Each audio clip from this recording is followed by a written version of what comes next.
에스겔 16장 44절부터 52절에 있는 말씀으로 큐티인 제목은 소돔과 사마리아보다 못한 예루살렘입니다.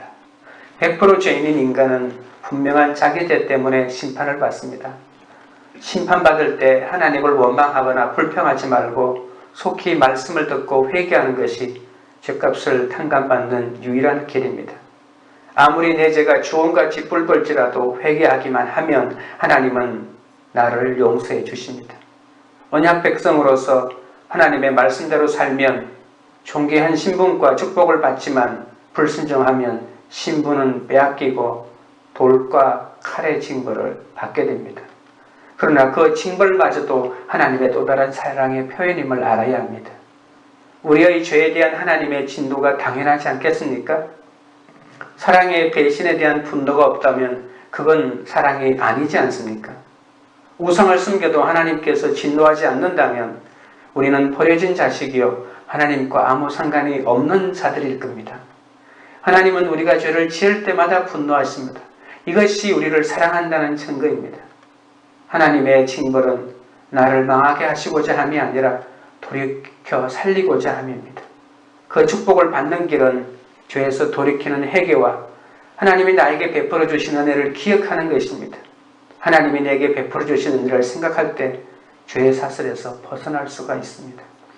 그러나 어떤 것보다 내가 죄인인 것과 내 죄가 얼마나 심각한지를 먼저 알아야 하는데 오늘은 너무 가슴 아프게도 예루살렘의 죄를 소돔과 사마리아와 비교해서 그 죄의 깊이를 너무 가슴 시리게 말씀하고 계십니다. 첫째는 악한 혈통과 가계에 대한 부분입니다. 44절부터 45절입니다.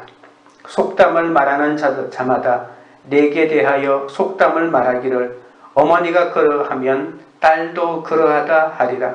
너는 그 남편과 자녀를 싫어한 어머니의 딸이요 너는 그 남편과 자녀를 싫어한 형의 동생이로다. 내 어머니는 헷사람이요 내 아버지는 아모리 사람이며. 하나님은 아모리와 헷 족속과 사마리아와 소돔을 들어 예루살렘이 본래 천하고 악한 혈통을 가졌다고 말씀하십니다. 하나님과 유다가 남편과 아내의 관계로 어제까지 설명했다면 오늘은 어머니와 딸의 관계입니다. 예루살렘의 어머니는 아모리 사람과 결혼한 헷 사람이라고 이렇게 얘기합니다. 아버지는 아모리 사람이고 어머니는 헷 사람이라고 하는 것은 이 족속들이 그저 가나안 땅에 옛날부터 살았을 뿐 아니라 수백 년 동안 이스라엘 사람들과 혼인관계를 맺었다는 것입니다. 이스라엘 백성이 가나안에 들어올 때 우리는 너희와 다른 족속이라고 말하고 있지만 우리는 선민이라고 말하고 있지만 오늘 본문에서는 너희 어머니와 너희 아버지가 바로 이 가나안 땅에 뿌리를 내린 그러한 가나안 사람이라고 하는 것을 적나라하게 말합니다. 아모리 족속은 그 죄악으로 인해서 여호수아 시대에 가나안 땅에서 추방당한 족속이지 않습니까? 하나님이 너무 혹독하게 아모리 사람들을 진멸하라고까지 말했습니다. 이것은 앞으로 예루살렘의 운명이 아모리처럼 이 땅에서 제거될 운명임을 보여줍니다. 이스라엘 백성은 남편이신 하나님을 버리고 이방에서 우상들을 끌어다가 섬기며 그것을 위해 산당을 짓고 신전을 만들지 않았습니까? 그리고 신전 안에 우상들을 위한 제단을 만들고 세우고 그것에게 분향하는 악행을 저질렀습니다. 이것은 예루살렘이 남편이신 하나님의 축복으로 얻은 자녀들을 우상에 바치는 악한 행위까지 했음을 의미합니다. 46절입니다. 내 형은 그 딸들과 함께 내 왼쪽에 거주하는 사마리아요 내 아우는 그 딸들과 함께 내 오른쪽에 거주하는 소돔이라. 딸들이라고 이렇게 말하고 하는 것은 그 지역 부근에 있는 성읍들을 포함해서 이르는 말입니다. 에스겔은 예루살렘의 죄악이 얼마나 심각한지 설명하기 위해서 이스라엘의 계보를 언급합니다. 그리고 예루살렘을 사마리아와 소돔과 비교합니다. 아마 이 비교는 예루살렘 사람들에게는 엄청난 자존심을 상하게 하는 것일 겁니다. 사마리아와 소돔은 북왕국 이스라엘의 수도 사마리아와 결혼하고 소돔은 타락함으로 하나님에 의해 멸망한 대표적인 도시지 않습니까? 북왕국 이스라엘의 예수되었던 사마리아는 나이 많은 언니로 또는 형으로 묘사하는데 어떻게 북왕국이 남왕국 유다의 언니가 될 수 있을까요? 나이 많은 이란 표현은 나이보다는 오히려 그 나라의 땅덩어리의 크기를 언급하는 것입니다. 북왕국은 남왕국보다 영토가 컸기 때문에 사마리아를 예루살렘의 언니라고 부른 것이죠. 또한 사마리아를 형이라고 한 것은 10지파의 수도로 중요한 성읍들로 북왕국을 대표한다는 뜻이기도 합니다. 아합의 아버지 오므리가 사마리아를 건설했지 않습니까?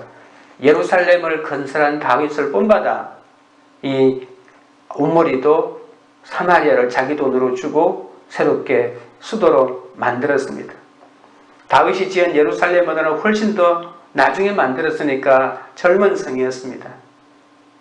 언니인 사마리아는 먼저 심판을 겪었기 때문에 심판의 선배라는 의미도 같이 들어있다고 볼 수 있습니다. 반면 소돔은 아우라고 말하는데 신체적으로 작은 곳입니다. 하나님이 소돔을 언급한 것은 이 성이 멸망당한 자세한 내용이 성경에 기록되어 있기 때문이죠. 그래서 소돔이 어떻게 멸망했는지 모든 사람이 알고 있기 때문에 소돔을 대표적으로 언급한 것입니다. 소돔은 예루살렘보다 훨씬 앞서 세워졌지만 규모는 예루살렘보다 훨씬 작았고 또 탈취하기가 매우 쉬운 성읍이었습니다. 사마리아는 예루살렘의 북쪽에서 딸들과 함께 살고 소돔은 사해 부근이 남쪽에 있습니다. 지리적으로 예루살렘은 북쪽인 사마리아와 그리고 남쪽인 소돔 사이에서 그러니까 살고 있다고 말하고 하는 것은 위에 북쪽의 사마리아와 남쪽의 소돔의 사이에 끼어서 죄인들에게 둘러싸여 있으며 자연스럽게 그 무리와 함께 섞여서 어울려 다니기를 절교했다라고 본문이 말하고 있습니다. 하나님의 심판을 받아 망해버린 북왕국 이스라엘과 소돔 사이에 예루살렘이 위치해 있습니다. 유다를 하나님의 진노를 사서 망해버린 두 나라 사이에 둠으로써 앞으로 유다도 그들과 어울리다가 함께 멸망하고 잊혀질 나라라고 하는 것을 말하는 것이죠. 사마리아는 벌써 100년 전에 이 말씀이 선포될 100년 전에 심판을 받아 망해버린 나라였고 유다와 피를 나눈 자매 나라입니다. 비록 북왕국 이스라엘이 하나님의 심판을 받아 망하긴 했지만 아직 생존한 남왕국 유다의 죄에 비하면 남왕국보다도 더 의로웠다고까지 말하고 있습니다. 그러니까 그렇게 남왕국보다 의로운 북왕국이 멸망했다면 남왕국이 살아있을 가능성이 멸망하지 않을 가능성이 거의 없다는 뜻이죠. 하나님이 법대로 하지 않고 유다에게 관대하게 베풀 어떤 이유도 없습니다. 이제 하나님의 관대하심도 한계에 달하라 하나님의 심판이 임합니다. 인간은 100% 죄인이기에 여호와께 속해 있지 않으면 악행을 저지를 수밖에 없습니다. 내가 어디에 속해 있는지를 분별하는 것이 악행에 빠지지 않는 지름길입니다.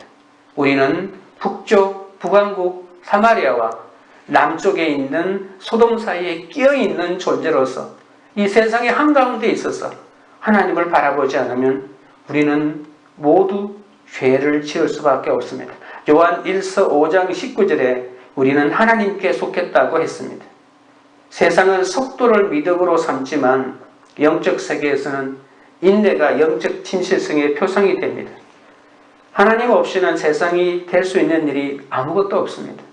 말씀 묵상을 통해 저를 인정해 주시는 하나님을 알았기 때문에 사건마다 승리할 수 있는 것입니다. 주님을 만나고 나면 그 전의 삶과는 하늘과 땅 사이 인생을 살게 됩니다.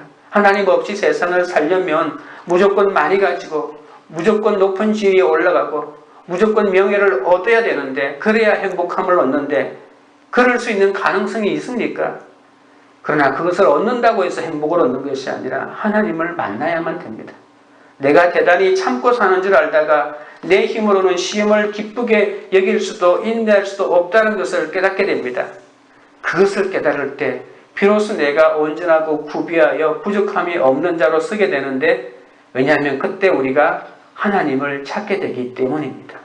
지금 질문 드립니다. 나는 하나님께 속해 있습니까? 아니면 세상 우상에게 속해 있습니까? 둘째로 소돔보다 악한 죄입니다. 47절 48절입니다. 내가 그들의 행위대로만 행하지 아니하며 그 가정한 대로만 행하지 아니하고 그것을 적게 여겨서 내 모든 행위가 그보다 더 부패하였도다. 주 여호와의 말씀이니라. 내가 나의 삶을 두고 맹세하노니 내 아우 소돔 곧 그와 그의 딸들은 너와 내 딸들의 행위같이 행하지 아니하였느니라. 하나님께서 유다의 죄로 인해서 멸망당할 수밖에 없음을 보여주시면서 타락한 도시의 계명사인 소돔의 죄도 예루살렘의 죄보다는 심하지 않았다고 말합니다. 소돔은 오래전에 죄 때문에 멸망한 도시지 않습니까? 오늘 본문이 예루살렘의 우상 숭배를 성적인 죄로 묘사하고 있는데 소돔 역시 성적인 죄인 동성애로 유명한 도시입니다. 예루살렘의 자매인 이 소돔의 등장은 죄악으로 이미 멸망한 사마리아와 함께 언급하고 있는데 예루살렘의 대다수 사람은 자신의 잘못을 인정하지만 우리가 소돔과 사마리아보다 더 많은 죄를 지었다는 것을 받아들이지 못했습니다. 그래 우리가 죄가 있어. 그래 그거 인정할게. 하지만 소돔과 사마리아보다도 많다는 것은 인정할 수 없어. 이 생각 때문에 바벨론 포로기 대부분 유대인들이 이런 생각을 가지고 있었기 때문에 우리는 억울하게 포로로 잡혀왔다는 생각에 사로잡혀서 회개를 하지 못하고 하나님을 원망할 수밖에 없었습니다. 우리는 이렇게까지 죄를 지을 사람이 심판을 받을 사람이 아니라는 생각이 너무 강했기 때문에 그렇습니다. 자기 죄를 인정해야 되는데 그것을 못했습니다. 자신들의 죄를 인정한다 할지라도 이러한 자기의 죄에 대한 하나님의 형벌이 너무 과하다고 생각했기 때문에 모든 잘못을 조상 탓으로 돌릴 수밖에 없었습니다. 앞으로 이제 에스겔 18장에서는 아주 그것이 노골적으로 드러납니다. 49절 50절입니다. 내 아우 소돔의 죄악은 이러하니 그와 그의 딸들에게 교만함과 음식물의 풍족함과 태평함이 있음이며 또 그가 가난하고 궁핍한 자를 도와주지 아니하며 그만하여 가증한 일을 내 앞에서 행하였습니다. 그러므로 내가 보고 곧 그들을 없이 하였느니라. 소돔은 하나님보다 높아지려는 교만이 가득했습니다. 이것은 하나님이 가장 싫어하는 죄인데 이것을 금했습니다. 그들은 음식물이 풍족함에도 가난하고 궁핍한 자를 도와주지 않고 죄악을 그대로 행했습니다. 그리고는 회개도 하지 않고 오히려 마음의 양심의 가책도 없이 태평을 누렸습니다. 소돔은 크기는 작았지만 주위에 있는 평판은 언니들인 다른 도시보다도 더 훨씬 더 죄가 심했습니다. 다른 추악한 자매인 고모라가 있지 않습니까? 자매지간입니다. 우리가 도시를 여성의 언니, 동생, 자매라고 말하는 것은 히브리어로 이 도시가 여성형 명사이기 때문에 그렇습니다. 이 자기 추악한 자매인 고모라와 더불어서 가정스러움의 대명사고 멸망의 대명사로 성경에 불리고 있는데 오히려 그들은 그 모든 죄 때문에 진멸당했습니다. 그러나 하나님은 그런 가증한 소돔보다 예루살렘이 더 부패하다고 하십니다. 이것은 예루살렘이 소돔보다 악하고 죄를 많이 지었다는 것만을 뜻하는 것이 아닙니다. 하나님을 모르고 지은 사람의 죄보다 하나님을 알고 그분의 자녀로 불림을 받고 그분의 백성으로 선택함을 받고 하나님의 모든 것을 알고도 그러니까 율법을 알고도 하나님을 알고도 죄를 지었기 때문에 훨씬 더 악하다는 것입니다. 예루살렘이 얼마나 가증한 일을 많이 행했는지 성적인 죄악으로 유명한 소돔이 오히려 오히롭다고 하니 무슨 말을 하겠습니까? 가난한 자와 궁핍한 자를 모든 필요를 무시하고 교만함과 식물의 풍족함과 태만함이 가득 찼다고 합니다. 이 사마리아는 사회적인 죄악의 전형입니다. 사마리아가 범한 죄악은 잘 알려져 굳이 설명할 필요도 없습니다. 소돔도 마찬가지입니다. 여로보암 시대에 국가 신상으로 금송아지를 베델과 단에 세우고 레위인이 아닌 사람에게 그것을 관리하게 맡겼고 그래서 북왕국은 신학적으로 첫 출발부터 잘못된 나라입니다. 이 사마리아 역시 탈선에 대한 하나님의 심판을 받았고 마침내 아수르에게 멸망당하지 않았습니까? 예루살렘은 하나님의 임재 처소인 성전을 가지고 있었기 때문에 그곳을 중심으로 살아가는 제사장들에게 하나님의 율법을 배울 기회가 얼마나 많은지 모릅니다. 모세의 직계 후손인 아론의 직계 후손인 모세와 아론은 직접 하나님을 보고 하나님의 말씀을 들은 자들이 아닙니까? 이런 직계 후손들이 제사장으로 있고 하나님의 성전에 있는 이 예루살렘 사람이 날마다 하나님의 말씀을 듣는 족속들이 하나님을 이렇게까지 배신하고 우상을 섬길 수는 없다는 것입니다. 북왕국이 하나님의 말씀을 어긴 것은 하나님의 성전을 지으라고 하시도 않은 곳에 성전을 짓고 제사장이 아닌 사람을 제사장으로 세웠기 때문에 어쩔 수 없이 잘못 가르칠 수밖에 없지만은 예루살렘은 그러면 안 되지 않습니까? 하나님께 날마다 내 죄를 자백한다고 하면서 가족에게 잘못했다는 소리 한번 안 한다면 죄를 자백했다고 할 수 없습니다. 내 가족만 잘 살자고 헌신하고 구제한다면 그 사람은 열매를 맺을 수도 없습니다. 내 눈에 보이는 가난한 자와 궁핍한 자를 돌보지 않고 내 자녀에게만 자녀의 필요만 채워주는 그 사랑이 하나님에게 인정받는 사랑이 아닙니다. 부모가 남들을 위해 사는 모습을 볼 때 자녀도 부모를 존경하게 되는 거지, 남을 무시하면서 자식들에게만 좋은 것을 사주는 그 부모를 그 자녀가 좋아할 줄 압니까? 성경 안에는 죄 가운데 빠져 죽을 수밖에 없는 우리를 구원하신 하나님의 은혜가 가득합니다. 그래서 성경을 온전하게 묵상함으로 그 은혜를 남김없이 누릴 수가 있습니다. 말씀을 볼 때 언제나 내게 주시는 음성으로 여겨야 합니다. 말씀을 구속사로 읽으면 하나님께서 오늘 나에게 주시는 음성을 들을 수 있습니다. 성전이 내 몸을 거룩하고 구별되게 가꾸어야겠다는 그러한 적용이 가능한 거죠. 내 몸은 바로 성전이지 않습니까?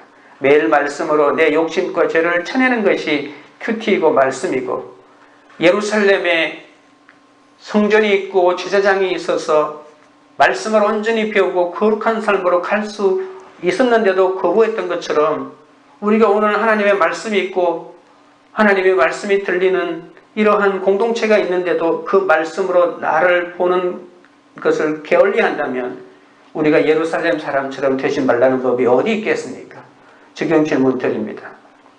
신앙인이라 하면서도 믿지 않는 사람보다 더 부패한 나의 행위는 무엇입니까? 날마다 큐티하며 겸손히 내 자신을 돌아보고 영적으로 근신하는 시간을 보냅니까? 셋째로 사마리아보다 악한 죄입니다. 51절입니다. 사마리아는 내 죄의 절반도 범하지 아니하였느니라. 내가 그들보다 가증한 일을 심히 행하였으므로 내 모든 가증한 행위로 내 형과 아우를 의롭게 하였느니라. 예루살렘이 실제로 사마리아와 소돔을 의롭게 만들었다는 의미가 아닙니다. 예루살렘이 너무 악한 죄를 범하였기 때문에 그들과 비교해 볼 때 사마리아와 소돔이 마치 의로운 성읍처럼 보인다는 뜻이죠. 실제로 절대적으로 사마리아와 소돔이 어렵다고 하는 것은 아닙니다. 예루살렘과 비교해 보니까 야, 사마리아와 소돔 정말 의로운 성읍이었구나 이렇게 말한다는 것입니다. 예루살렘은 사악한 소돔과 사마리아의 죄악이 확실하여 숨길 수 없다고 여기고 심판마다 마땅하다고 늘 큰 소리쳤습니다. 저 사마리아와 저 소돔은 심판마다 마땅해. 왜냐하면 성경에 보니까 저런 도시는 멸망해야 돼. 이렇게 큰 소리치며 살았는데, 그러나 하나님의 잣대로 보니까 예루살렘은 그 죄악보다도 몇십 배 더 깊다는 것입니다. 자신이 더 큰 죄악을 덮으려고 수작을 한 것에 불과합니다. 우리가 뉴스에 등장하는 범죄인을 보고 악랄하게 욕한다고 해서 내가 그 사람이 범한 죄와는 상관없는 거룩한 사람이 되는 걸까요? 그 악랄하게 거품을 물고 그 사람을 욕하면 내가 거룩해지는 걸까요? 아니지 않습니까? 예루살렘은 다른 사람이 죄를 지었을 때 그 죄를 얼마나 욕을 했는지 모릅니다. 모든 율법을 총동원해서 그렇게 사람의 죄를 지적한다고 해서 자기가 거룩하고 죄를 싫어하는 사람일까요? 그렇지 않다는 것입니다. 오히려 속으로는 더 우상에 죄를 탐하고 신상의 물건을 탐했다고 성경이 말하고 있지 않습니까? 사마리아가 유다보다 먼저 하나님의 심판받은 가장 큰 이유는 북왕국은 출발부터 율법을 어겼기 때문이죠. 여로보암은 10지파를 찢어나간 후에 베델과 단에 성전을 세우고 금송아지를 만들어 그곳에 두고는 이 금송아지가 바로 출애굽한 여호와 하나님이다라고 이렇게 말했습니다. 제사장이 될 수 없는 일반 사람을 제사장으로 삼고, 그래서 북왕국은 출발부터 심각한 죄를 지으며 출발했습니다. 그 결과로 하나님은 언니인 북왕국 이스라엘을 동생인 남왕국 유다보다 약 130년 먼저 심판했지 않습니까?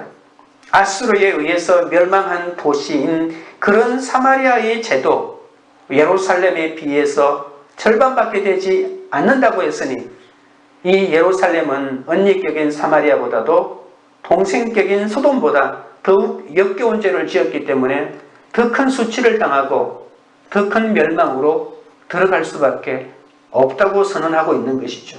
52절입니다. 내가 내 형과 아우를 유리하게 판단하였은즉 너도 내 수치를 담당할지니라. 내가 그들보다 더욱 가증한 죄를 범함으로 그들이 너보다 의롭게 되었나니 내가 내 형과 아우를 의롭게 하였은즉 너는 놀라며 내 수치를 담당할지니라.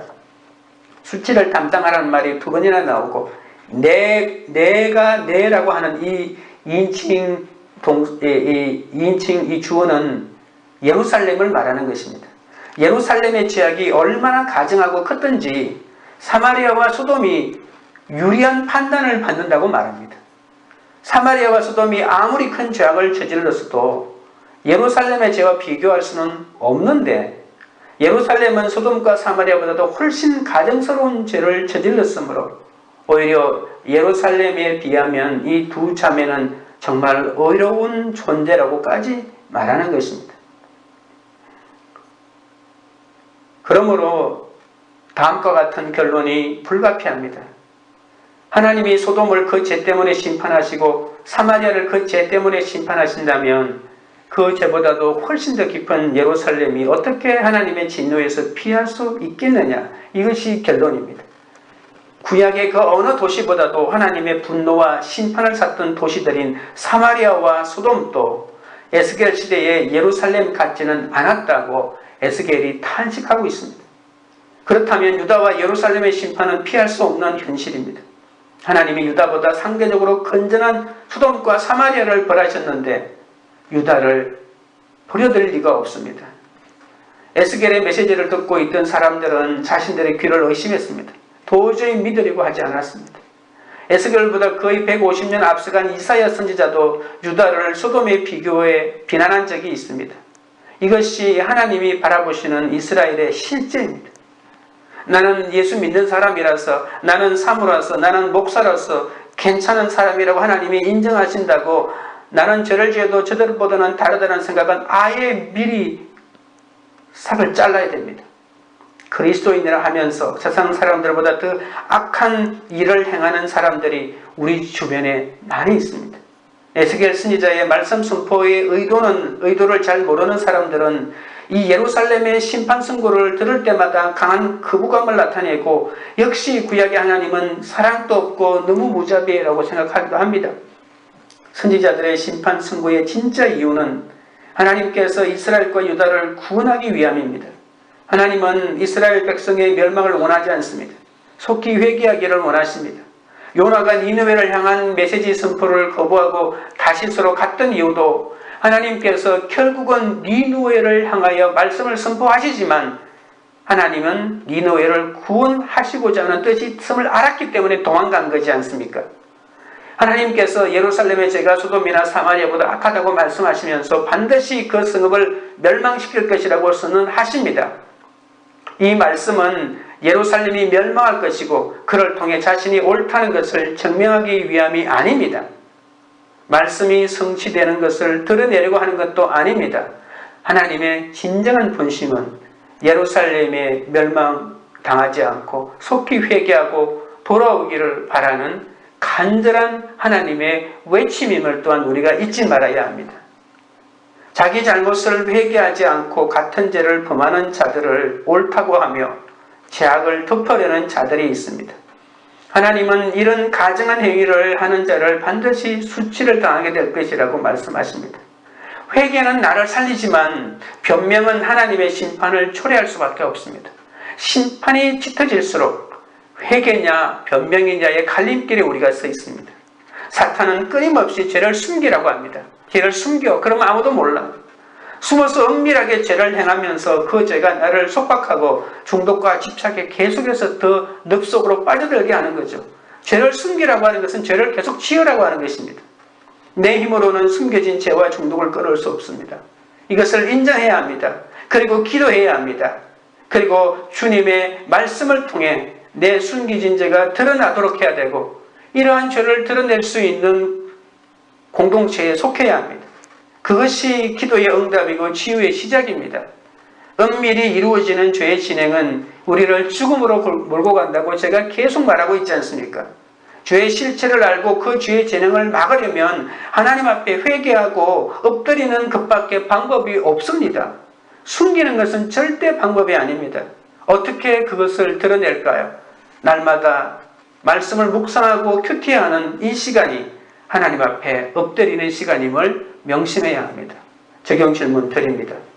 내 죄를 덮고자 타인의 죄를 옳다고 하지는 않습니까? 내가 오늘 하나님께 나아가 솔직히 고백할 나의 가증한 죄는 무엇입니까? 기도드리겠습니다. 아버지 하나님, 우리의 아비 마귀에게 속한 죄인인 저를 주님의 신부로 불러주셨음에도 죄의 정체성을 잃고 마치 처음부터 왕족이나 된 것처럼, 처음부터 믿는 사람이나 된 것처럼 내 속에는 그 어떤 육신의 죄악도 없는 것처럼 그렇게 우상을 엄란하게 섬겼습니다. 세상 우상에 속해 있는 것이 아니라 우리는 하나님께 속해 있다고 하나님께서 그렇게 말씀하셨음에도 불구하고 세상 우상이 주는 그 달콤함을 끊지 못해서 끊임없이 세상의 가치로 기복으로 달려가고 있었사오니 주여 불쌍히 여겨주시고 용서하여 주옵소서. 이런 죄가 소돔과 사마리아보다 더 악한 죄인임을 성경은 오늘 말씀해 주시니 어떻게 그럴 수가 있습니까? 라고 하면서 거부하지 않게 하시고 온전히 말씀 앞에 정말 소돔과 사마리아보다도 더 악한 죄인임을 깨닫게 하여 주시옵소서. 신앙인이라 하면서도 믿지 않는 사람보다 더 부패한 세상 성공에 중독이 되고 그리고 세상의 가치에 집착이 되어 하나님 아버지 살아갔던 모든 악행을 단호하게 끊어내게 하여 주시옵소서. 날마다 큐티하며 겸손히 내 자신을 돌아보고 영적으로 근신하는 말씀 묵상의 시간을 보낼 수 있도록 인도하여 주옵소서. 이제는 나의 죄를 덮고자 다른 사람의 죄를 옳게 여기지 않게 하시고 하나님 앞에 나아가 내 속에 있는 가증함과 죄와 수치를 솔직하게 고백하게 하옵소서. 사탄은 끊임없이 죄를 숨기라고 합니다. 숨어서 엄밀하게 죄를 짓는 나를 아무도 모른다고 말씀하고 있습니다. 그러나 아버지 하나님, 그 죄가 나를 속박하고 중독과 집착에 빠지게 하여 영원한 심판으로 몰고 간다는 것을 오늘 말씀해 주셨사오니 내 힘으로는 숨겨진 죄와 중독을 끊을 수 없다는 것을 인정하고 오로지 기도와 말씀으로 숨겨진 모든 죄를 드러내는 은혜를 허락하여 주시옵소서. 관계 우리들 교회가 우리는 세상에 속하지 않고 하나님께 속한 존재임을 한시도 잊지 않는 공동체가 되게 하옵소서. 말씀으로 철저히 회개하여 교만과 성승배를 버림으로 수치를 당하지 않는 공동체가 되게 하옵소서. 날마다 말씀 묵상으로 내 죄를 먼저 보고 고백함으로 하나님의 위로를 경험하는 공동체가 되게 하시고 가정을 살리고 나라를 살리고 열방을 살리는 귀한 주의 공동체가 되게 하옵소서. 예수님의 이름으로 기도드리옵나이다. 아멘.